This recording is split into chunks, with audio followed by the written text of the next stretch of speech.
Bonjour à tous et bienvenue sur Parlons Émotions. Aujourd'hui, nous allons explorer comment exprimer vos émotions en français de manière naturelle et authentique. Abonnez-vous et activez la cloche pour ne rien manquer de nos astuces et conseils pour enrichir votre vocabulaire émotionnel. Aujourd'hui, on va aborder un sujet important. Comment exprimer ses émotions de façon simple? Parfois, on ressent des choses, mais on ne sait pas comment les dire. Ça t'arrive aussi? Oui, souvent. Je pense que c'est parce que j'ai peur de ne pas être compris ou de blesser l'autre personne. Mais je sais que c'est important de partager ce qu'on ressent. Exactement. Par exemple, quand je suis triste, je commence simplement par dire je me sens un peu triste. Ça aide à ouvrir la discussion sans tout compliquer. C'est vrai, c'est une bonne technique. On peut aussi utiliser des mots simples pour décrire nos émotions, comme content, énervé ou stressé.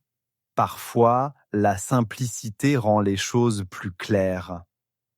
Oui, et on peut aussi expliquer pourquoi on ressent ça. Par exemple, je suis énervé parce que j'ai eu une mauvaise journée au travail. Ça permet à l'autre de mieux comprendre. C'est une bonne idée.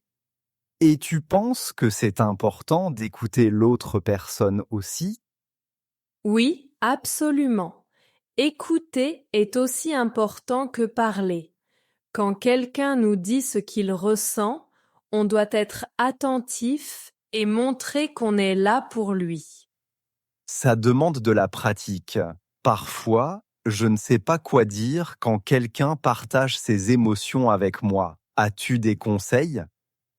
Tu peux simplement dire je comprends ou je suis là pour toi. Parfois, être présent et écouter suffit. On n'a pas toujours besoin de trouver une solution. C'est vrai. Juste être là peut être très réconfortant. Et pour les émotions positives, tu fais comment? C'est pareil. Par exemple, quand je suis joyeuse, je dis je suis vraiment contente aujourd'hui. Partager ses joies, c'est aussi important que ses peines.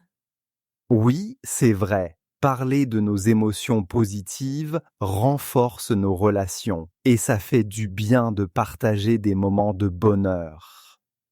Exactement. Finalement, parler de ses émotions, c'est un peu comme ouvrir une fenêtre. Ça nous permet de mieux respirer et de mieux comprendre les autres. Oui, je vois. En tout cas, ça me motive à essayer de parler plus de ce que je ressens. Merci pour ces conseils. Maintenant qu'on sait comment exprimer nos émotions, parlons de comment dire ce qui ne va pas. C'est souvent difficile, non? Oui, surtout quand on a peur de la réaction de l'autre. Parfois, j'ai peur de créer un conflit ou de blesser quelqu'un. Je comprends. Mais éviter de parler des problèmes peut les aggraver. Il vaut mieux aborder le sujet calmement et clairement. C'est vrai. Comment fais-tu pour aborder un sujet délicat sans que ça dégénère? J'essaie de rester factuel. Par exemple, je dis j'ai remarqué que, au lieu de tu fais toujours, ça évite de mettre l'autre sur la défensive. Oui, c'est une bonne idée. Le choix des mots est important pour ne pas accuser l'autre. Et comment réagir si l'autre se fâche quand même?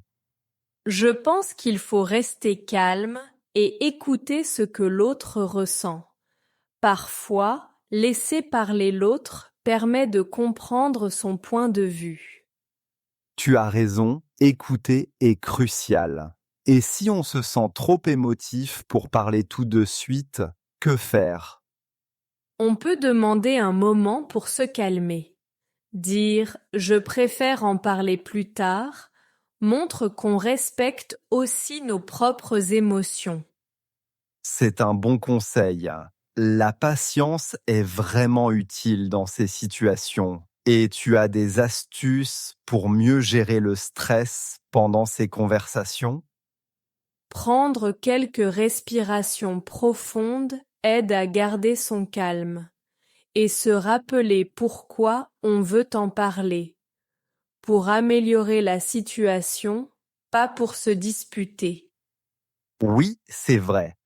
Se concentrer sur la solution plutôt que sur le problème peut changer la dynamique de la discussion.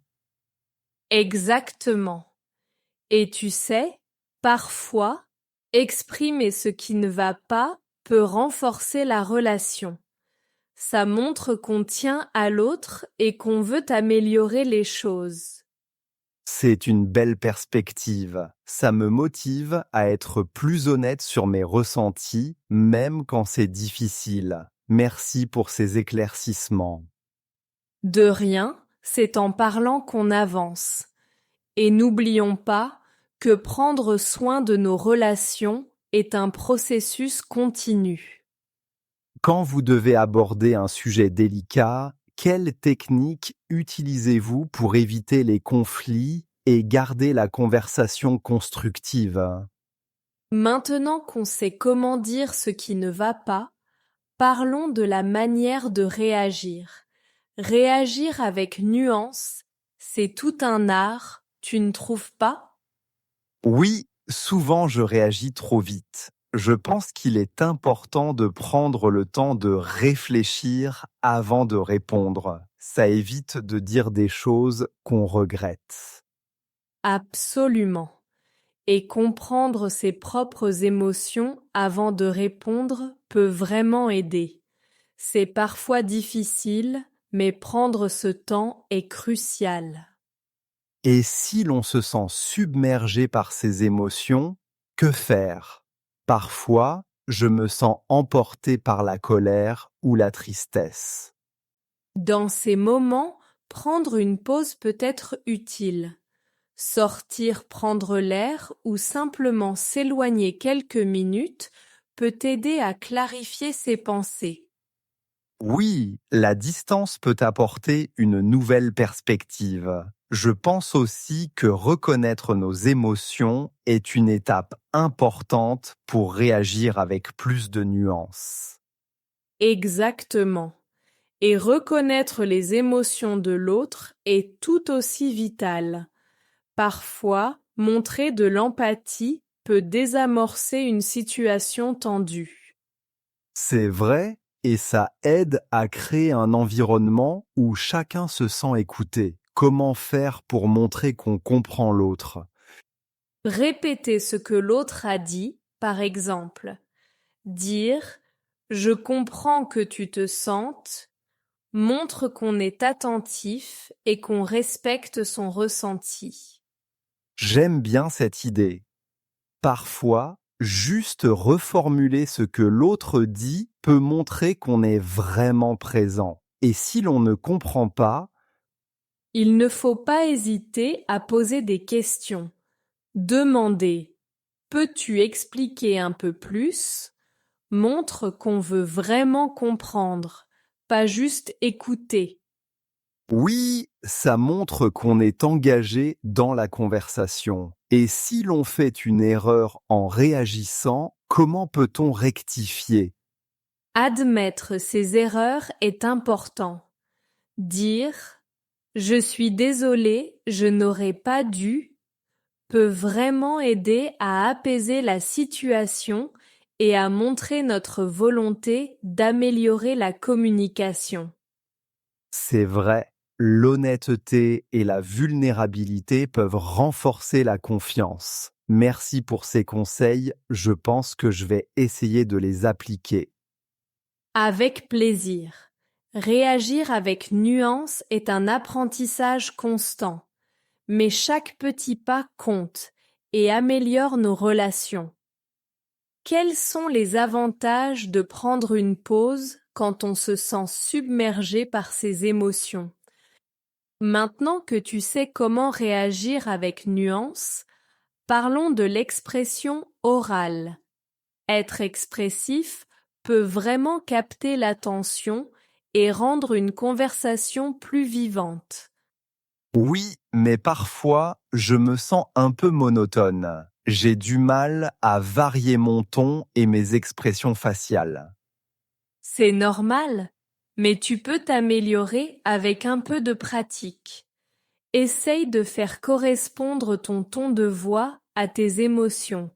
Si tu es enthousiaste, montre-le avec ta voix. Ça a du sens. Et qu'en est-il du langage corporel?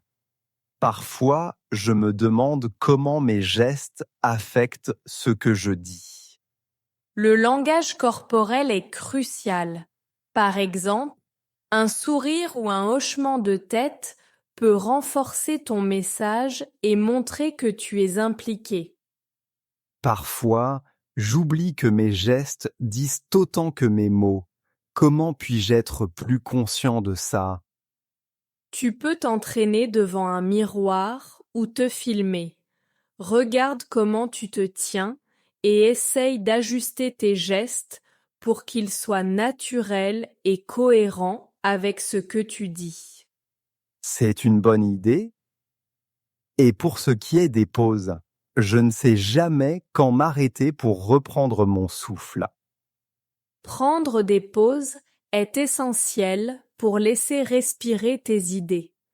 Ça donne aussi à l'autre personne le temps de réfléchir à ce que tu viens de dire. Oui, parfois je parle trop vite et je perds le fil. Les pauses pourraient m'aider à structurer mes pensées. Exactement. Elles peuvent aussi ajouter du suspense ou de l'impact à ce que tu dis. Un silence bien placé peut être très puissant. Ça m'a l'air d'un art à part entière. Il y a d'autres astuces pour améliorer ma façon de parler? Varie ton vocabulaire et utilise des métaphores ou des comparaisons.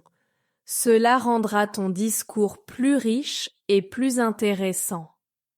J'ai toujours peur de ne pas trouver les bons mots. Comment puis-je enrichir mon vocabulaire? Lire beaucoup et écouter des podcasts ou des conférences peut t'aider. Note les mots ou expressions qui te plaisent et essaye de les utiliser. Merci pour ces conseils. Je vais essayer d'être plus attentif à ma façon de m'exprimer. Je pense que ça va vraiment améliorer mes interactions. Merci d'avoir écouté cet épisode sur l'expression orale. N'oubliez pas de partager vos pensées dans les commentaires avec les mots que vous avez appris aujourd'hui. Ça nous ferait plaisir de lire vos retours. Et n'oubliez pas de liker cet épisode si vous l'avez apprécié. Abonnez-vous et activez la cloche pour ne rien manquer de nos prochains podcasts. À très bientôt pour de nouvelles astuces. La nuance. La nuance permet d'exprimer une idée avec délicatesse. Il répond toujours avec nuance dans les discussions difficiles.